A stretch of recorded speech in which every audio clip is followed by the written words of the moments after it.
Hello, আসসালামু আলাইকুম। দর্শকবৃন্দ, ফুড ট্রি বাংলা থেকে সবাইকে শুভেচ্ছা জানাচ্ছি।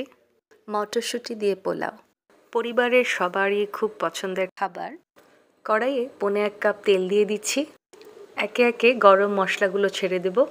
3-4টে এলাচ, 2-3টা লং, 3 টুকরো তেজপাতা আর সেই সাথে 1 কাপ পেঁয়াজ কুচি। পেঁয়াজটা আমি অনেকটা বেরেস্তার মতো করেই ভেজে নেব। এখানে 2 চিমটি সাদা জিরা দিয়ে দিচ্ছি। শাহজিরা থাকলে তাও দিতে পারেন, আপনার কাছে যেটি অ্যাভেলেবেল আছে। 1 টিস্পুন চিনি যোগ করেছিলাম। এই চিনিটাই পেঁয়াজটাকে ভালো করে ভুনতে সাহায্য করবে।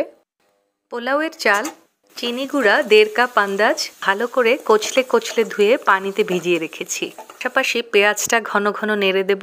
1 কাপ আন্দাজ মটরশুঁটি, তাজা মটরশুঁটি খোসা ছাড়িয়ে ধুয়ে নিয়েছি। এরই মধ্যে চালগুলো ছাঁকনে দিয়েছিলাম। পেঁয়াজটা আরও ভালো করে ভুনে নেব।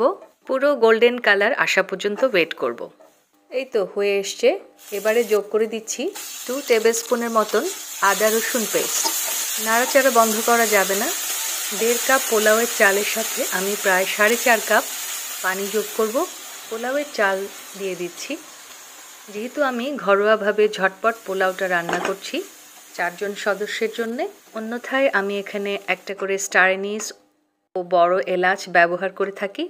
এখন যেটা করতে হবে, মৃদু আঁচে পোলাওয়ের চালগুলো ভালো করে ভুনে নেব। 4-5টা কাঁচামরিচ ছেড়ে দিয়েছি। এবারে মটরশুঁটিগুলি দিয়ে দিচ্ছি। নেড়ে চেড়ে ভালো করে ভুনে নেব। চুলার জালটা বাড়ানো যাবে না। এর সাথে আমি 2 টিস্পুন করে গুঁড়ো দুধ দিয়ে দিচ্ছি। নাড়া বন্ধ করা যাবে না। যদিও ঘি পরবর্তী পর্যায়েও আবার যোগ করব। এ পর্যায়েও 2 টিস্পুনের মতো ঘি যোগ করে দিচ্ছি। এবারে সামান্য নেড়েচেড়ে গরম পানি যোগ করে দেব। একে একে 4.5 কাপ পানি দিয়ে দিব। আরও 1 কাপ পানি আমি যোগ করেছিলাম, যা শ্যুট করা হয়নি। লবণ দেওয়ার পাশাপাশি 1 টিস্পুন চিনি যোগ করে দেব। লবণ দেওয়ার পালা।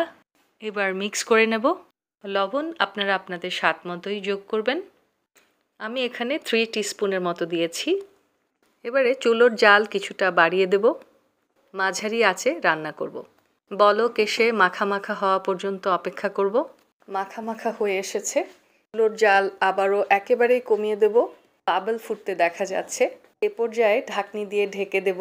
আরেকটা দরকারি পর্ব, এটি হলো পোলাওয়ের ডেকচিটা আমি তাওয়ার উপর তুলে দিয়েছি।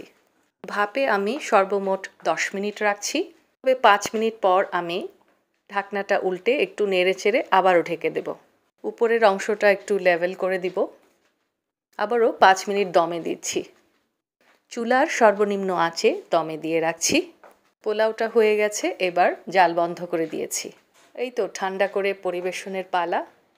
আমার এই সাদামাটা পোলাও রেসিপিটি ভালো লাগলে শেয়ার করবেন।